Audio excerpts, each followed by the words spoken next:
This The loss is unquantifiable. That's the way I put it.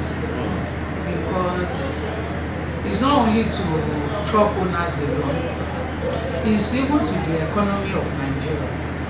Because part of the businesses, when imports come into Nigeria and documentations have been concluded, our part is to transport out of the port, probably to warehouses or to the end user, as the case may be.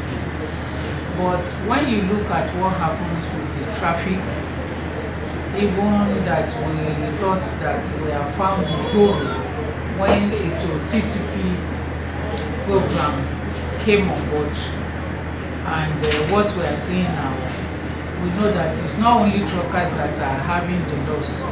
Nigerian government is also experiencing a lot of loss in terms of revenue, because if we are able to complete our job on time, imports will come in early enough, and it's a vicious cycle, and everything will work accordingly.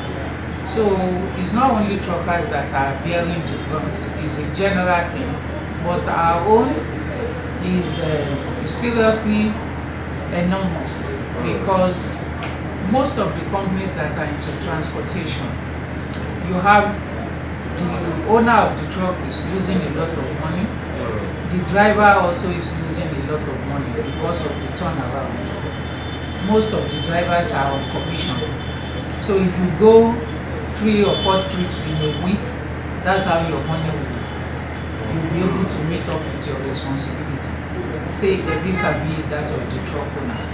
So I don't know what we want to do about this gridlock, especially because we believe that with e-call-up system we are going to have some respite, but we can see that there are some issues that needs to be addressed as a matter of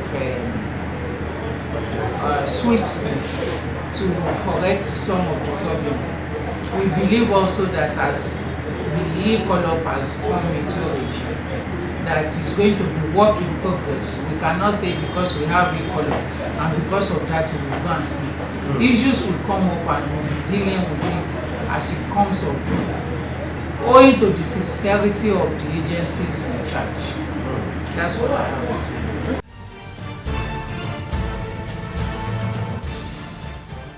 I can't lose hope, because that is my own sustainability, is my job. I cannot lose hope. We'll keep on trying until we get it right. I told somebody that when Nigeria wanted to start cashless system, we were like, well, it can never work, it was not going to work. But see where we are, with consistency and perseverance, we'll get there, because the e-call-up regime is a new system in the transportation industry. It's trying to solve the gridlock in the ports and in their proper environments. So we know that with continuous falling down, getting up, we'll get there.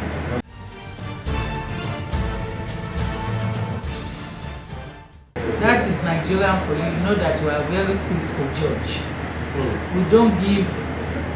When Jonathan was in regime, we were like, no, we don't want again. Now you can see people asking for the head of the new president, of General Muhammadu Buhari. So we are quick to judge. But we have seen, I have learned and I have seen that we cannot, when you can't throw the baby away with the bathwater, you have to give it a trial, and continuous trial will get it.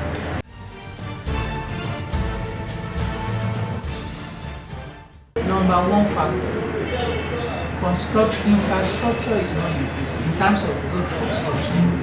You can see now that there is construction going on Apapa Wharf axis, and automatically that will delay movement of trucks going into the port and coming out of the port.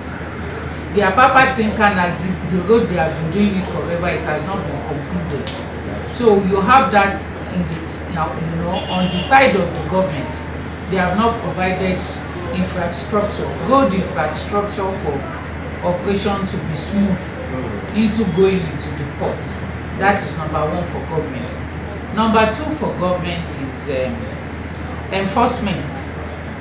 The body that is supposed to enforce the e-color, they have not agreed amongst themselves holistically to solve that issue. So we don't know who is enforcing. You have Shola Giwa representing Lagos State. You have SSA on transport enforcing. You have MPA security team enforcing. You have Area B enforcement. You have all sort of enforcement. And I don't think they have really sat together to harmonize how they really want to enforce this traffic issue going into the port and coming out of the port in Apapa. That is another problem. The other problem is the problem of the concessionaire, APMT. According to the TTP, they said APMT told them that they can do 100 containers, 100 trucks in 1 hour. So they calculated by having 60 trucks in an hour. I don't think APMT is receiving 20 trucks in an hour. And there is nobody giving us, because really, when you want to look at it, APMT, they will tell you that they are receiving 300. Is the 300 from the road? What they told government is that the TTP and MP is that the 100 is from the road. So I don't know whether they are considering the ones that are coming through Baich and dislodging on Creek Road to go into the port. So you have gridlocks here and there. So I don't think government is holistic and serious about this Apapa gridlock based on that, because we have said, governor said he's going to name and shame whoever that is causing the gridlock. We have mentioned the APMT, and we said if you name and shame, name it openly, shame it openly, so that at least citizens and those that are involved will see what government has done to the people that are causing problems. We have not heard anything. We have started this call-up system since 27th of February. And it's like, this Apapa is not the case of Abiku that as you are trying to solve the issue, another one is rearing its ugly head. So when do we want to come out of this one? And for us as truck owners, as logistic personnel, we cannot take enforcement into our hands. And another issue is that, okay, for my members in the Corporate Fleet Truck Owners Association, you have a criteria of having your pack, having minimum of 10 trucks before you can become an owner. But you find out that 70% of those that are doing transport business in Apapa are 1-man, 2-man truck owner. How do you want to harmonize? Most of them don't have retainers with anybody, and they want to feed their families. So how are we going to solve this problem? So I just think that some of the issues that affect Apapa and the port should have been addressed by harmonization and amortization of the people that are doing the job before we want to go into it for operation, and that's just my own take.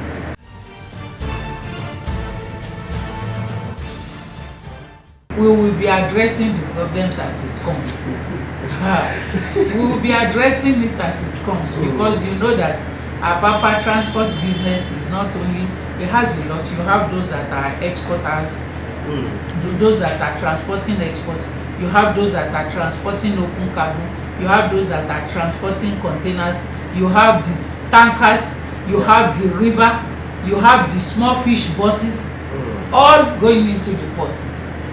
And where are the infrastructures? Government, they don't want to spend money. Why can't they expand this Apapa Wharf Road? Relocate some of the people, expand the road. Why can't they expand this road? Why can't they finish Tinkan axis? For 10 years, they have been on that construction. What is holding it?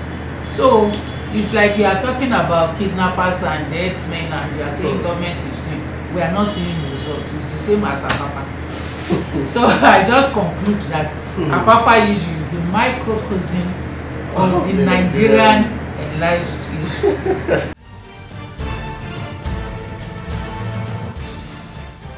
Of course I do.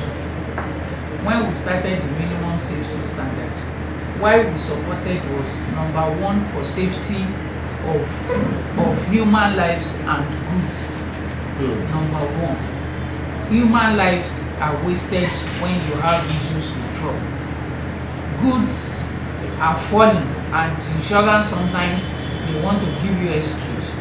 So if I support the minimum safety standard, because they are not asking for too much, only that sometimes you have those enforcement police using stick to break side mirror, sometimes to break headlamp after you have done that.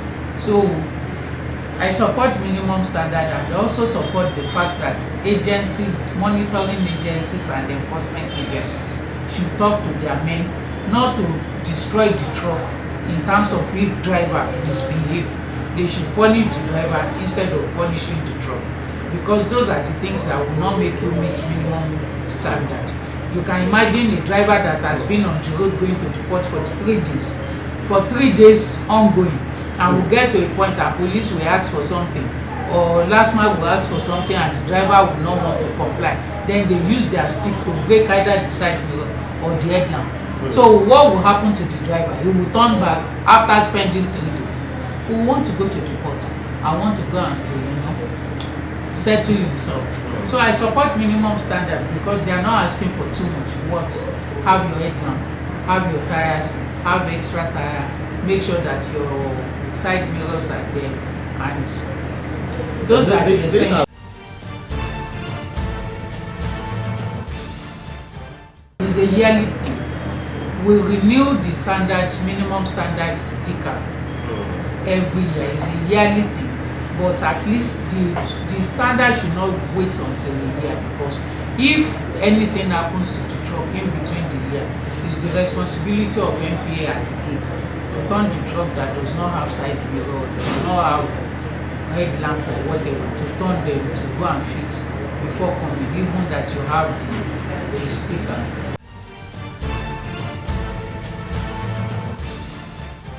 It's 10,000 naira.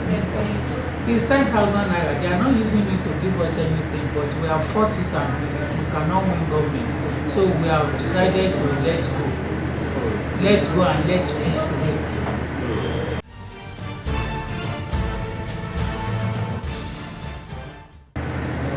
Trucks, we have them regulated through NOPEG and through their jetties. We have them regulated through them, but I don't know enforcement and monitoring. I don't know how they are doing it now, because what I see now is that almost every time you see tankers on the road, which was not so when we had the tax team, the last tax team.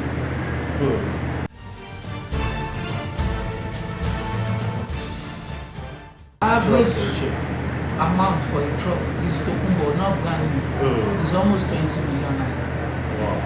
It's a lot of money. It's a lot of money. It's about 20 million naira to have a Tokumbo truck. Yes. It's a lot of money.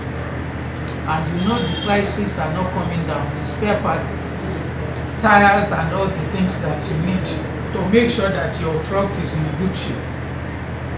Prices are not going down. So it's a lot of stress, but we hope we'll get some improvements here and there. I don't know. I can't answer the question because I'm not involved.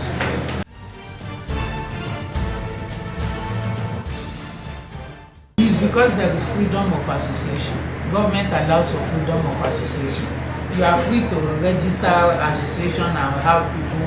Once they believe in your cause, they are free to join you. That's the reason.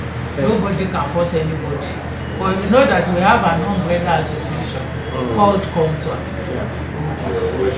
So that one is all covering Amato, NATO, all the association.